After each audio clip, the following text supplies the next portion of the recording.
Bienvenidos al programa Buscando el Reino de Dios, donde siempre buscamos la presencia de Dios en la oración primero. Bendito Padre, yo sé que por el poder de Jesucristo somos hechos nuevos.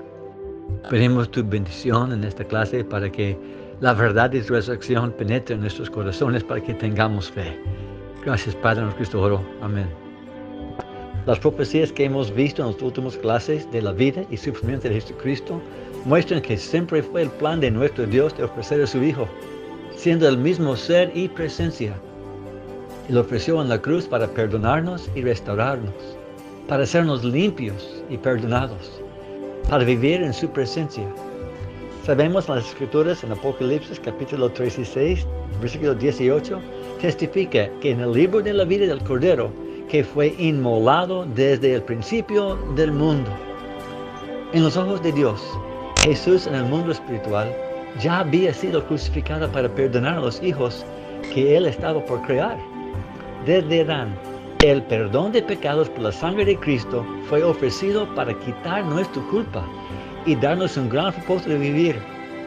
Por eso Adán podía recibir perdón, aún allí. En Romanos 5, versículos 7 y 8, nos muestra como especiales este sacrificio de Dios mismo. Dice, ciertamente apenas morirá alguno por un justo. Con todo, pudiera ser que alguno osara morir por el bueno, mas Dios muestra su amor para con nosotros en que siendo aún pecadores, Cristo murió por nosotros. Él no esperó que cambiáramos nosotros. Él murió para que cambiáramos. Entonces la pregunta es, ¿realmente murió Jesús? Algunos no creen. Según el testimonio del apóstol Juan, quien estuvo por la cruz, escribe lo siguiente, en Juan 19:34. Pero uno de los soldados le abrió el costado con una lanza, y al instante salió sangre y agua. Jesús estuvo en el sepulcro por 3 días. Por orden de Pilato, el sepulcro fue sellado y los soldados aseguraron la tumba, como está escrito en Mateo 27, versículo 66.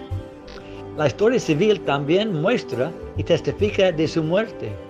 Un hombre se llama Salus, un samaritano en 52 después de Cristo, escribió de la oscuridad que sucedió durante la crucifixión y Julius Africanus lo repite en el segundo siglo.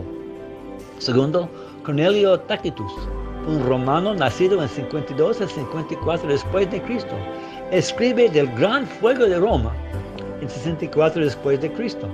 Él menciona a los cristianos y Cristus, quien sufrió la pena máxima por las manos de nuestros procuradores Poncio Pilato. Flavio Josefo también escribe de las obras maravillosas y que apareció al tercer día vivo y su religión todavía no se ha terminado. Así escribió él en sus días. Y Eusebio también citó a Josefo en sus obras del 4º siglo después de Cristo. Así es que hay varias personas en los registros civiles que testifican que Jesús murió. Su muerte es un hecho histórico, no es un mito. Pero la salvación no llega por solamente la muerte de Cristo.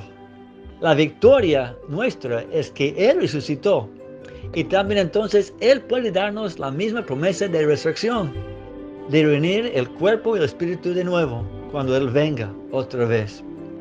Como dijo Pablo en 1 Corintios 15, 21, y si Cristo no resucitó, vuestra fe es vana, aún estáis en vuestros pecados.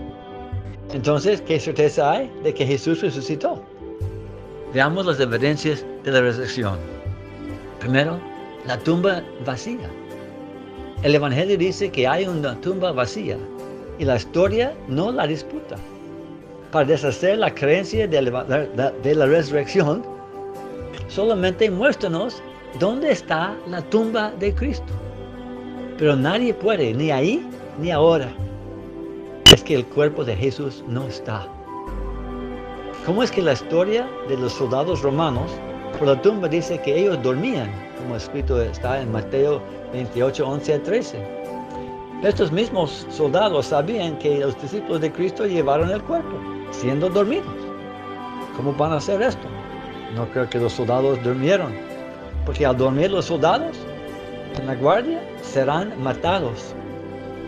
Y si ellos vieron robar el cuerpo siendo soldados, ¿por qué no se detuvieron entonces? Esta historia no tiene validez. Segundo, el testimonio de ver la tumba vacía. En Mateo 28:1 dice que llegaron María Magdalena y la otra María, cual es el madre de Jacobo, según Marcos 16:1, y Salomé, y otras mujeres para ungirle al cuerpo de Jesús. Vieron ángeles que les decían que Jesús había resucitado, como les había dicho antes, y aún varias veces, ¿no? También en Juan capítulo 20, versículos 2 a 10, esa María entonces les dijo a los apóstoles, y Juan y Pedro regresaron para ver. De hecho, corrieron, dice la Escritura, emocionados, llenos de ansiedad y duda. Juan llegó primero y viendo los lienzos puestos allí, no entró. Pedro entró primero y vio los lienzos y el sudario, que había estado puesto con los lienzos, sino enrollado en un lugar aparte, según versículo 7. Entonces entró Juan y creyó.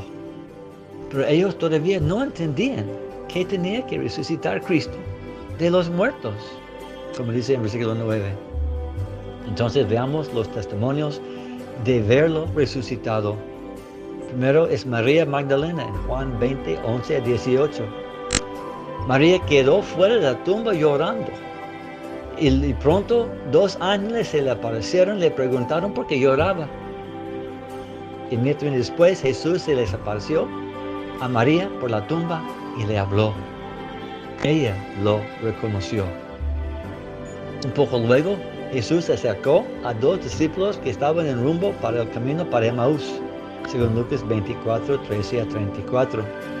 Jesús caminó con ellos y les habló de las escrituras que profetizaban de él en la ley, salmos y los profetas, como dice el versículo 44.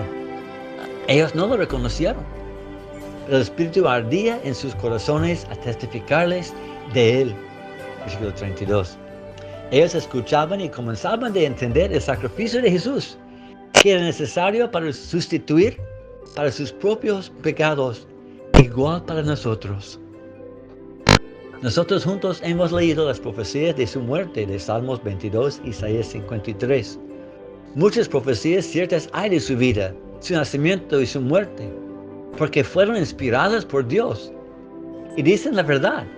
Pero también hay profecías de Salmos acerca de su resurrección. Escucha, en Salmos 16:10 dice: ¿por qué no dejará mi alma en el Seol o en la tumba? Ni permitirás que tu santo, que es Jesús, vea corrupción. Así predicó Pedro en el día de Pentecostés. El santo es Jesús. Su cuerpo no iba a descomponer porque iba a resucitar.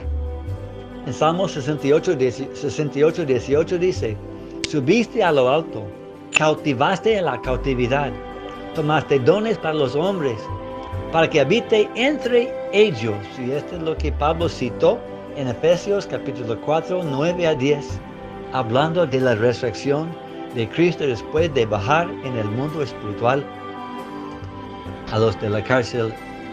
Y eso es de que subió, que es sino que también había descendido primero a las partes más bajas de la tierra. El que descendió es el mismo que también subió por encima de todos los cielos para llenarlo todo. Así dice Efesios. Y estos discípulos, al llegar a Emaús, ellos pidieron que Cristo se quedara. Él quedó y les ofreció pan y lo bendijo y se lo dio a ellos. Versículo 30. Al reconocerlo ellos, se les desvaneció. Ellos fueron de regreso para Jerusalén a decir a los 11 apóstoles en Lucas 24:33. Esa misma noche, los 11 apóstoles, menos Tomás, como está escrito en Juan 20, 19-24, escucharon estas nuevas de los 2 discípulos. Estando tras de puertas cerradas por miedo, Jesús se les apareció en el cuarto donde ellos estaban y les mostró las manos y el costado para ver las señales de los clavos y la lanza. En Lucas 24:39 dice que Jesús les dijo: mirad mis manos y mis pies, que yo mismo soy. Palpad y ved, porque un espíritu no tiene carne ni huesos, como veis que yo tengo. Es evidencia sólida y verdadera, para que tengamos este testimonio hoy día que ellos vieron, para que tengamos este espíritu en nosotros. Pero cuando uno de ellos, los apóstoles, le dijeron a Tomás, después de su testimonio, que le habían visto al Señor, Tomás les dijo: si no viera en sus manos la señal de los clavos, y metiera mi dedo en el lugar de los clavos, y metiera mi mano en su costado, no creeré. Juan 20:25. Así somos nosotros. Es difícil creer algo tan extremo y raro como esto: que Dios se hizo hombre en forma de Cristo, que dio su vida por nosotros y luego resucitó. Pero Jesús comprende la dificultad de creer lo que no se ve. Entonces, a propósito, Jesús ayudó a Tomás. A los 8 días después, según Juan 20:26, todos los 11 apóstoles estaban reunidos con Tomás presente esta vez. Y llegó Jesús, estando las puertas cerradas, y se puso en medio de ellos y les dijo: paz a vosotros. Y para ayudar a Tomás, él le habló directamente. Jesús le dijo a Tomás: pon aquí tu dedo y mira mis manos y acerca tu mano. Métela en mi costado y no seas incrédulo, sino creyente. Versículo 27. Ahora para nosotros, él dijo lo siguiente a Tomás: porque me has visto, Tomás, creíste. Bienaventurados los que no vieron y creyeron. Versículo 29. Así es hoy día. Podemos ser bendecidos por aquellos que cambiaron su vida, dejaron sus dudas y dieron sus vidas como mártires por su testimonio que ellos vieron con sus ojos el Cristo resucitado. Jesús estuvo con ellos sobre un periodo de 40 días. Comió con ellos aún por el mar de Tiberias, como Juan 21 dice. Y luego sucedió su ascensión, que está escrito en Hechos capítulo 1 del 7 al 11. Muchos estuvieron presentes cuando Jesús ascendió al cielo. Y 2 ángeles llegaron a decirles que Jesús, igual como había habido, volvería. Así tenemos muchos testimonios. Después apareció Cristo a más de 500 hermanos a la vez, de los cuales muchos viven aún y otros ya duermen, dice Pablo en 1 Corintios 15, del 6 al 8, para que tengamos muchos que lo han visto, no solamente 11 y unas mujeres. Y cuando Pablo escribió esto en Corintios, unos 20 años después, dice: muchos de los 500 personas todavía estaban vivos. Los dudosos en aquellos días podrían haberles preguntado a esos 300 o 400 personas aún vivos, que podían testificar que ellos vieron el Cristo resucitado. Así que tenemos muchas evidencias. Y por fin, dice Pablo en el versículo 8 de 1 Corintios 15, y al último de todos, como un abortivo, me apareció a mí. ¿Recuerda su testimonio escrito en Hechos capítulo 9, cuando iba en rumbo para Damasco para traer presos a Jerusalén los creyentes de este camino? Versículo 3 de Hechos 9 dice: repentinamente le rodeó un resplandor de luz del cielo, y cayendo en tierra, oyó una voz que le decía: Saulo, Saulo, ¿por qué me persigues? Fue hecho ciego, y luego sanado los 3 días por un anciano, Ananías, que llegó a imponerle las manos a restaurarle la vista. Del versículo 11 a 16 del mismo Hechos. Así el Señor se manifestó claramente a ellos, para que nosotros hoy día tuviéramos muchos testimonios firmes. Es tiempo de tener firmeza en nuestra convicción acerca del Evangelio. Deje que el Señor Jesús cambie tu vida y transformarla por fe en su gracia, perdón y poder. Esta es la próxima clase, la transformación del alma, porque tenemos fe. Bendito Padre, toca nuestras almas hoy día, para que entendamos por cierto que Cristo resucitó, y un día nos resucitará Él a nosotros, y pondrá nuestro espíritu y nuestro cuerpo, unirá y viviremos juntos para siempre. Que Dios les bendiga, mis hermanos. Amén.